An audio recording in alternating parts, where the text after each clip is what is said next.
Her 1-year-old son accidentally locked the smart car with her phone.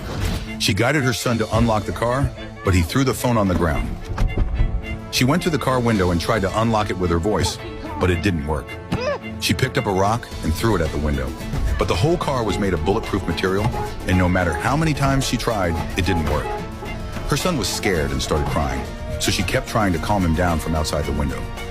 Eventually, her son fell asleep, but she was on the verge of collapse because they were in the Gobi Desert.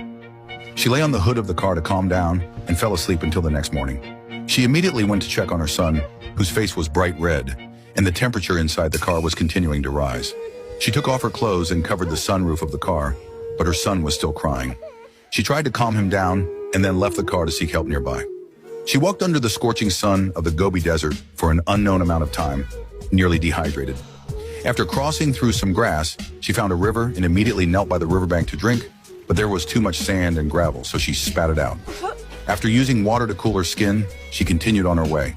She crossed rocks, climbed hills, and saw a plane ahead. She saw hope. When she reached the plane, she realized it was just a pile of scrap metal. She entered the cabin searching everywhere, but found no valuable supplies, only a bucket. She carried the bucket to the riverbank and filled it with water using a cup.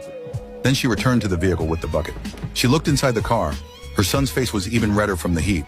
She poured water on the roof to cool the interior, then placed dry branches on the hood and lit them.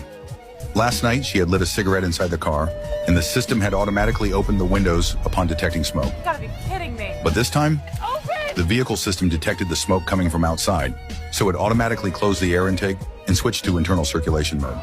She realized something was wrong and immediately extinguished the flames. She threw down the bucket, kicked it away, and crouched down, completely breaking down. She leaned on the car window, tears streaming down her face as she looked at her son. Her son's fingers twitched slightly. For her son, she was ready to take a desperate gamble. She picked up a wrench, smashed the stones under the wheels, then returned to the front of the car and pushed it with all her strength, sending it plunging off the cliff. The vehicle detected the danger in midair, automatically adjusted its posture, and switched to collision avoidance mode. She climbed down the cliff and saw that the vehicle was undamaged. However, the doors were already unlocked. She opened the door and successfully rescued her son. Watching her son open his eyes and smile again while lying in the hospital bed, she shed tears of joy.